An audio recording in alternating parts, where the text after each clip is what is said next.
Vamos ver a necessidade da doutrina. A necessidade da doutrina é porque ela é a opinião final, é a palavra que fala, e não o que eu acho, o que eu penso, tá bom? Então é essencial para desenvolver o caráter, né? Transformar vidas, né? Como obreiros aprovados, pessoas convertidas com qualidade, não de qualquer maneira, né? Daí ela protege, é um abrigo, né? Ela te ampara referente a mentiras e erros de interpretação, né? Então o curso ele vai te trazer essa preparação para você saber ter um filtro do que é certo e do que é errado, né? Do que é bom, do que é mal, né? Então é necessário para ensinar a palavra de Deus. Então assim, ó, você que é líder, você que se intitula sacerdote, o que você vai servir que você não está servindo a palavra de Deus, né? Então ela é essencial, né, para ensinar a palavra de Deus. A doutrina, né, o que estamos aprendendo agora, o conceito é essencial para você aplicar na vida das pessoas o melhor caminho, o caminho certo, né? A diferença de doutrina e teologia, né? A teologia é o estudo, né? A união de duas palavras, theo com logos, né? Theo é Deus no grego, logos é ciência, estudo. Então é estudo das coisas de Deus, a palavra de Deus, né? É claro que nunca vai conhecer Deus na sua totalidade, né? Mas Deus já revelou em 66 livros e na história os fatos ocorridos, né? Testemunhas oculares, né? Então também vamos ver no Antigo Testamento, Deus se revelou em teofanias, né? Apareceu na sarça, na nuvem, né, no fogo, na água, então no vento e por aí vai. Então Deus de alguma maneira se revela, né? E nós precisamos nos propor a investigar, a averiguar, buscar, ir de encontro, né? Então nós vamos ter algumas áreas de estudo da teologia, né? A teologia fundamental analisa a realidade cristã na auto-manifestação de Deus, na sua plenitude e o plano de salvação por Jesus Cristo, né? Explica a razão do ministério, a liberdade e a necessidade que temos de conhecer este plano. Querendo ou não, temos compromisso com Deus.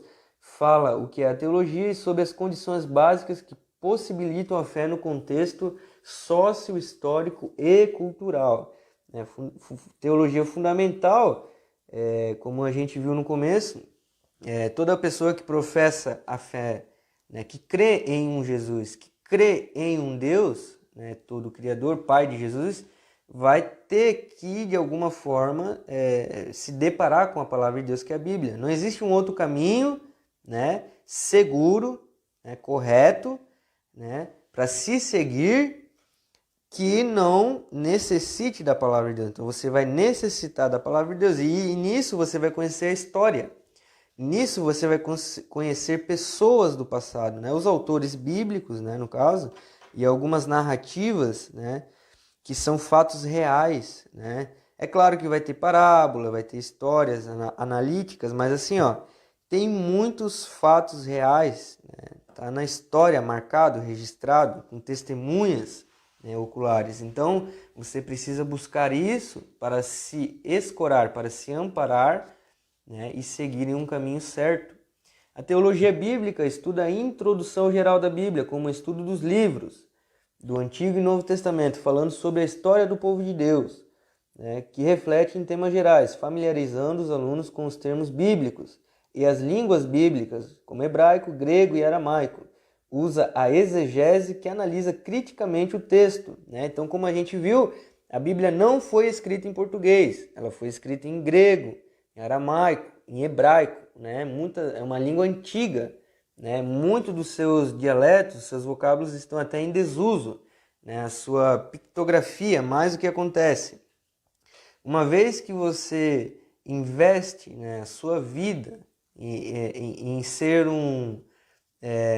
em ter uma vida devocional, né, você começa a se converter de verdade, você vai se aprofundar, né, e você vai precisar em algum momento, né, conhecer a exegese, né, em algum momento você vai precisar conhecer algum termo, algum fato da história, seja na arqueologia ou na geografia, ou no idioma, né, porque era expressado de uma maneira diferente, em um contexto diferente, diferente dos dias atuais, da geração em que vivemos, né? Então vai ter muita coisa que você não vai compreender lendo em português, que você vai precisar se aprofundar na exegese. A exegese significa extrair o texto, né? Então você vai ter que cavar o texto de tal maneira que você vai mergulhar na história e trazer para o dia atual para poder compreender. Porque estamos afastados, né? Estamos afastados do autor bíblico, estamos afastados do idioma, da história, da geografia, de tudo, da cultura, estamos muito afastados. Não tem como você mandar hoje um e-mail, um WhatsApp, né, para o apóstolo Paulo e perguntar: ô apóstolo Paulo, o que você quis dizer na carta segundo ao Coríntios? Não tem como. Então você vai ter que fazer uma investigação minuciosa, você vai ter que analisar minuciosamente, né, e averiguar todos os fatos, e para isso você vai precisar de uma exegese, tá? Então a teologia moral visa refletir sobre a resposta concreta que o cristão dá a Deus nos diversos âmbitos da sua existência, seja pessoal ou interpessoal, comunitária, social, familiar e política, analisando as bases e os critérios de como o cristão deve agir, né, sobre temas globais como sexualidade, ética, ecologia política, globalização e etc, né? Então, a teologia moral vai fazer com que você compreenda que nós não vivemos em uma bolha, né? O evangelho, ele não é em português só no Brasil, né? O evangelho, ele está espalhado por todo o mundo, né? E se cremos que o Deus criador, né, do evangelho, do mundo, né, Pai de Cristo, existe, então tem uma prioridade, tem uma finalidade, todo esse projeto, né, de ir e de pregar a todas as nações, né, e quando for pregado por todo mundo, então virá o fim, né, virá o julgamento. Então nós vamos ter muitos lugares ainda, povos não alcançados, né, nós temos missionários na África, na Ásia, em todos os lugares do mundo pregando o evangelho, sendo mortos nesse exato momento, né, para que a teologia moral aconteça, para que todas as pessoas tomem ciência da verdade absoluta do Deus Pai Criador, onipotente, onisciente, onipresente, né? O único que pode criar, tá bom? Então essa é a questão da teologia moral, a compreensão da teologia moral, né? Como se portar, né? Como o cristão deve se portar em questão de sexualidade, né? Deus criou macho e fêmea, pronto, né? Um exemplo, mas como vimos na contemporaneidade, aí tem vários outros aspectos de seres humanos agora, né? Transsexuais, homoafetivos e por aí vai, né? Então agora a gente vai ter que aprender a como se portar. O tradicional, a família cristã, né, no caso, né, para não deixar se corromper, no caso isso, né? Então a teologia moral vai focar nessas questões morais, né, tá bom? A teologia sistemática ou dogmática compreende uma série de disciplinas estudadas pela igreja, né? Então é uma maneira organizada de criar disciplinas para dentro de módulos, né? Com questão de organização de tempo, de investigação e preparação, vai criar disciplinas, né? Focando somente naquele assunto, né? Como eclesiologia, vai focar na metodologia, na comunidade igreja, né? A Trindade vai focar nas três pessoas, de Pai, Filho e Espírito Santo. É o estudo que foca nessas três pessoas. A antropologia vai focar no ser humano, na criação, no desenvolvimento, nas características do ser humano segundo a Bíblia. Não é segundo a qualquer outro livro que exista no mundo que fala do ser humano, né? O homem veio do macaco, por exemplo. Não, a Bíblia não fala que o homem veio do macaco, né? Então, a antropologia vai estudar o homem segundo a Bíblia, tá bom? A formação, a criação do homem. E nós vamos ter cristologia, né? O estudo que vai focar somente na pessoa de Cristo. Nós vamos ter escatologia, o estudo das coisas finais, né? Dos eventos finais, né? Do fim do mundo aí. E dentre outras, tá?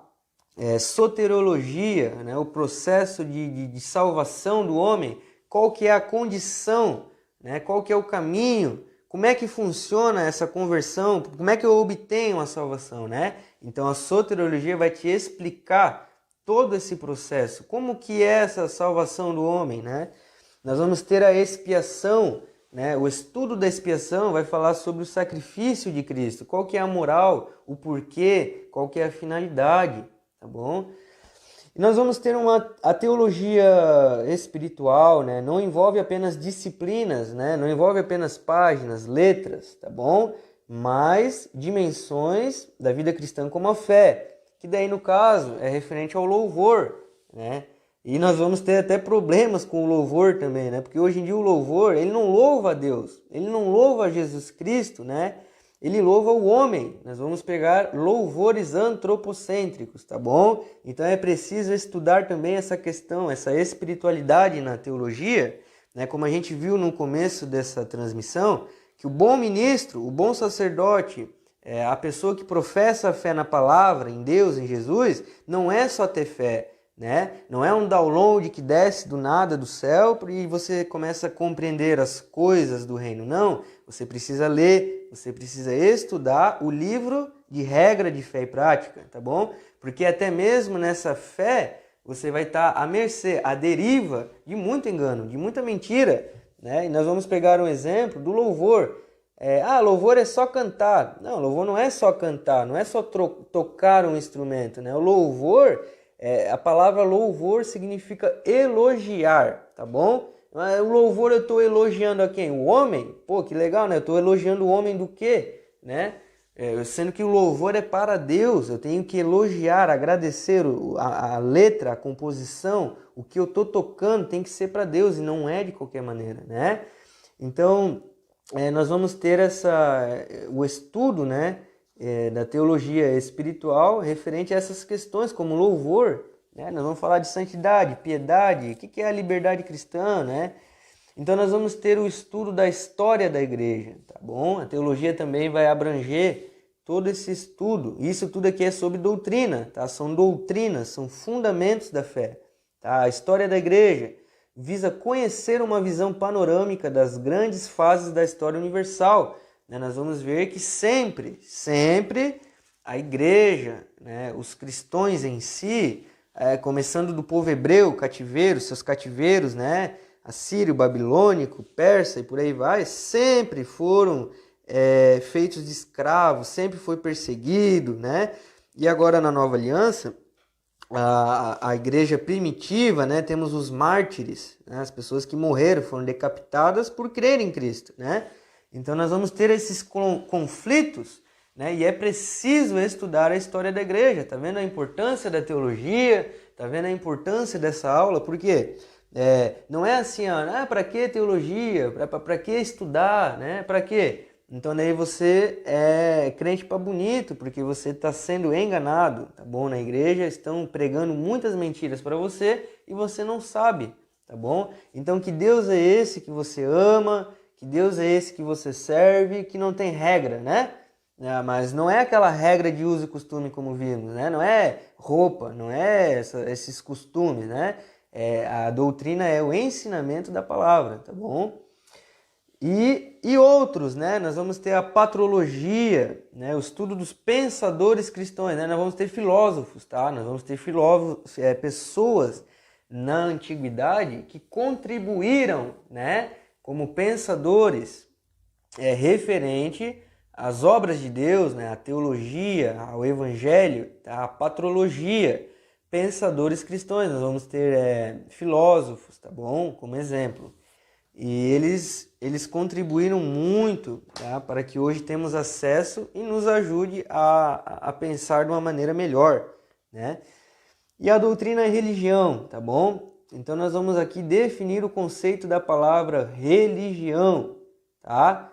A palavra religião, desde Dainonia, tá? Já foi escrita entre o ano 80 e 95 depois de Cristo. Tá? Então a religião é no sentido de motivação, de inclinação, de te levar, te puxar, né? Te atrair para um caminho, para algo transcendente, tá bom? Mas desde a Dainonia foi usado em Atos 25, 19, no sentido de referência a Deus ou a outros deuses, tá vendo? Então há uma grande diferença, né, em adorar somente a Deus e existem outros deuses. Então você precisa ter a ciência de que deuses são esses, né? Será que você está com um pé no mundo e um pé na igreja, né? Você está adorando o Deus Pai Criador e servindo também outro Deus, né? Então é preciso ter também o conceito da palavra religião, tá? Então a palavra religião desde a dainonia, tá, no grego. E também vamos ter outro conceito de religião no grego, a tereskeia, tá? Então vai ter em Atos 26:5. Vamos abrir aqui para ver o que fala aqui. Atos 26:5. Atos 26, verso 5. Tá? Vai falar sobre religião. Tá? Então assim, portanto disse ele, os que dentre vós estiverem habilitados, que desçam comigo, e havendo contra este homem qualquer crime, acusem-no. 26, tá no 25, aqui, peraí.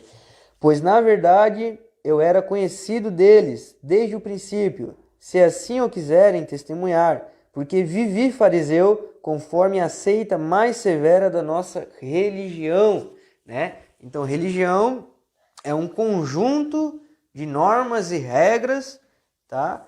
Para você ter uma espiritualidade e transcender a um Deus, tá? Então, Paulo aqui vai falar na sua carta a Atos, né, no caso, foi Lucas, né, no caso, que escreveu. Ele vai falar aqui vai falar do discurso de Paulo perante ao rei de Agripa, né, quando Paulo ele menciona o fato dele ter sido fariseu. Ele viveu como um fariseu, ele vivia conforme uma outra religião, né, religava a ele de uma outra maneira, né, que não era a maneira verdadeira. Tá? Então aqui nós vamos ter Atos 26, do verso 5. Tá? Pois na verdade eu era conhecido como deles. Eles quem? Fariseus. E assim o quiserem testemunhar, porque vivi fariseu conforme a seita. O que é uma seita? É um grupo de pessoas que vivem conforme a sua maneira, conforme agem melhor, né, conforme querem que as coisas funcionem do seu jeito. Né? E o que acontece? Vai ser sempre uma seita aquilo que não está amparado pela Escritura. Tá vendo? A importância de toda e qualquer denominação, instituição ter a escola bíblica.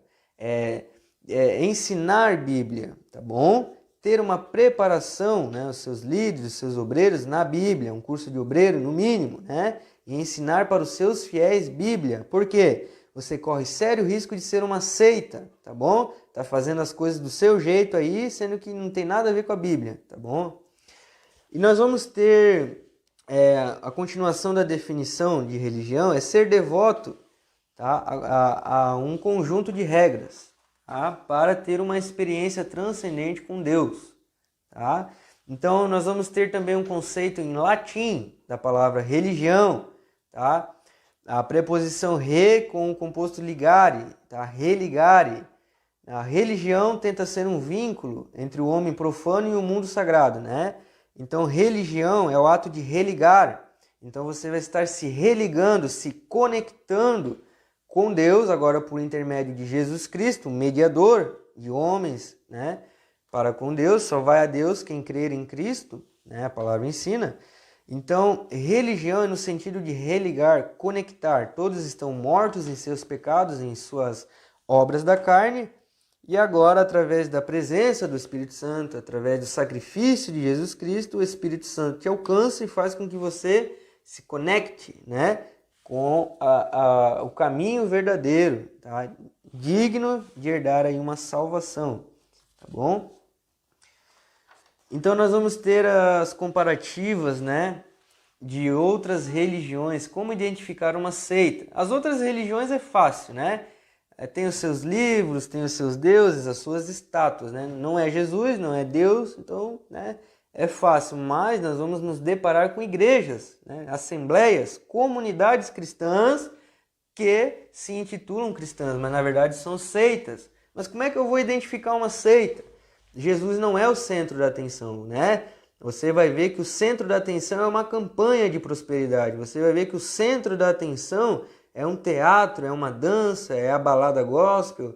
O centro da atenção daquela igreja não é o estudo da palavra de Deus, é outra motivação que não tem nada a ver com Cristo, tá bom? Então, essas seitas, no modo geral, subestimam o valor de Jesus Cristo, né? Colocam outras coisas na sua liturgia, colocam outras coisas na sua metodologia de ensino que não tem nada a ver com Jesus Cristo. Colocam no mesmo patamar de Jesus Cristo, objetos, né? Ídolos. Então, vamos lá. Os orientais têm os seus deuses ou profetas, né? Os orientais têm as suas estátuas, têm os seus líderes, né? Que colocam acima de tudo, tá bom? Então, quem que devemos colocar acima de tudo como cristãos? Né? Jesus Cristo é o nosso foco, né? A palavra de Deus é o nosso foco, mas como a gente vê hoje em dia, é muita dança, é muito teatro, é muito louvor antropocêntrico, um louvor que não elogia, que não louva Jesus, né? É um louvor que coloca o homem no mesmo patamar de santidade, de piedade do que Jesus Cristo, tá bom? Então tem que tomar cuidado, né? Então nega a divindade e os atributos divinos de Jesus Cristo como nosso único pastor perfeito, né? O Cordeiro perfeito. Então eles têm outras fontes doutrinárias além da Bíblia. Então vai ser sempre uma seita, não vai ser uma igreja de Jesus, né? Não vai ser cristãos quando usam outras fontes, outros livros, né, de ensinamentos, né? Então são ensinamentos que não vêm da Bíblia, dos 66 livros canonizados, né? Vamos pegar um exemplo, os adventistas, né? Os adventistas eles têm livros, eles têm profecias da Ellen White, tá bom?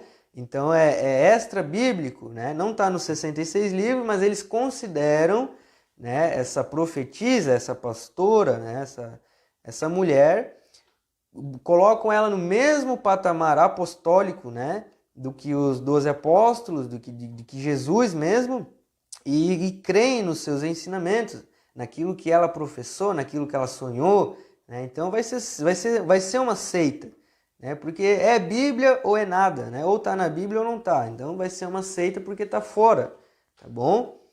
E dizem ser os únicos certos, né? Vai ser uma seita, né? Quando briga por placa, quando briga por uso e costume, né? Vamos botar um exemplo assim: Deus é amor, não pode camisa vermelha, né?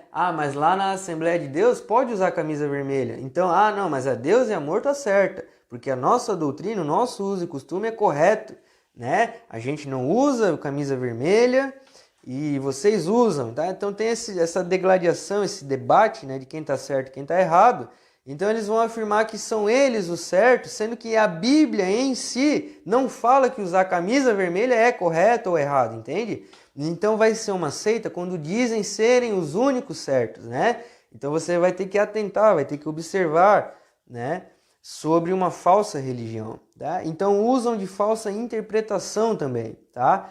As interpretações que fazem do texto bíblico acabam desprezando os princípios auxiliares da hermenêutica. O que é a hermenêutica? A gente vai ter uma matéria, a gente vai trabalhar nesse curso a hermenêutica, né? Nós vamos ter muitas ferramentas para averiguar, para investigar, para cavar e trazer à luz, né, a essência do texto. O que ele quer dizer? Mas as pessoas são relaxadas, né? Elas não praticam a exegese, a hermenêutica. Elas abrem a Bíblia aleatoriamente, leem na tradução em português um verso isolado e acreditam ter entendido alguma coisa, né? Então é perigoso, né? E eles acabam cometendo essa infração, né? Essa transgressão de interpretar de qualquer maneira, né? Com achismos e pressupostos, tá bom? Então também ensinam ao homem a desenvolver a sua própria salvação, tá bom? Então as seitas vão colocar regras, ensinamentos que muitas das vezes vai apontar para uma salvação dignas de obras feitas por eles mesmos, tá bom? Então isso é antibíblico, né? A fé, a salvação não é por obras, tá bom?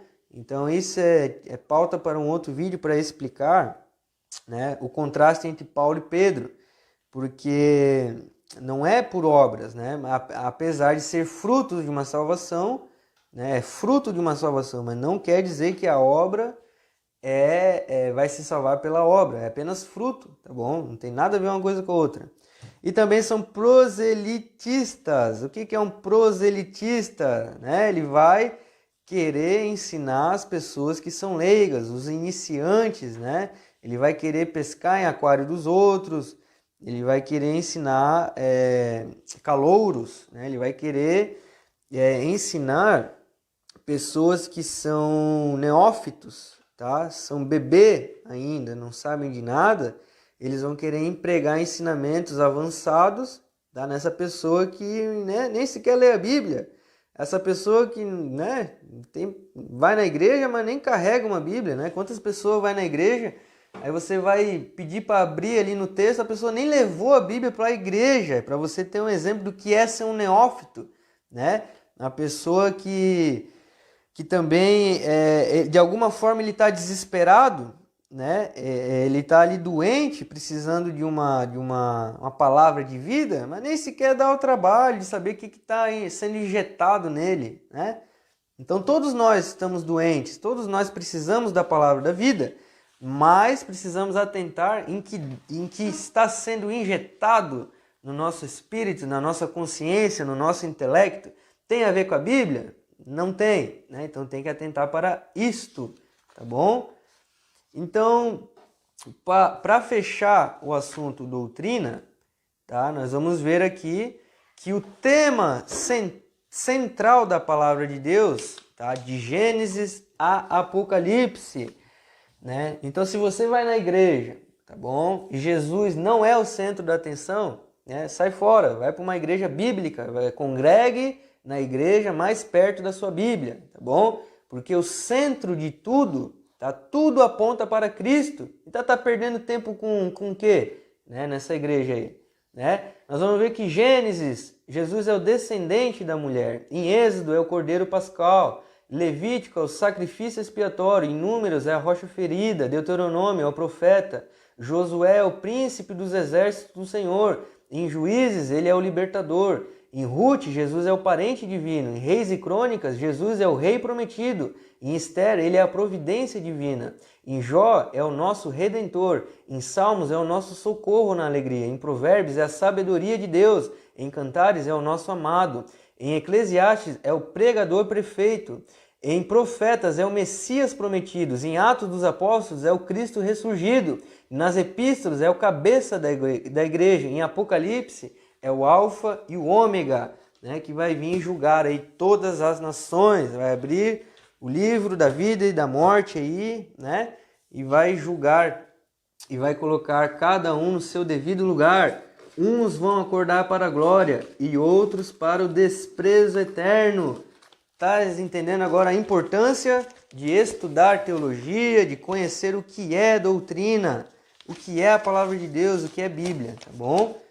Então, até aqui temos essa explanação, né? Tudo referente à tônica aqui é compreender a diferença do que é uma tradição, do que é um uso e costume, do que realmente significa doutrina, tá bom? A importância da teologia, o estudo das doutrinas da graça, né, das doutrinas que conduzem ao caminho correto, tá? O ensinamento, a instrução da palavra de Deus e preparação para todo e qualquer indivíduo que professa a fé em Cristo Jesus, na Sagrada Escritura. Amém? Graça e paz sejam com todos. Até a próxima transmissão. Vamos estar trazendo a matéria de hermenêutica, tá? Nós vamos abordar a apostila de hermenêutica, tá? Se você deseja participar desse curso, se você deseja, no ano 2022, nesse mês, iniciar o seu curso de teologia, ensino médio, você vai receber todas essas apostilas. Essa é a primeira apostila que eu explanei. Você vai receber este conteúdo e vai estudar com a gente, ok? Entre em contato, deixe sua mensagem, Deus abençoe.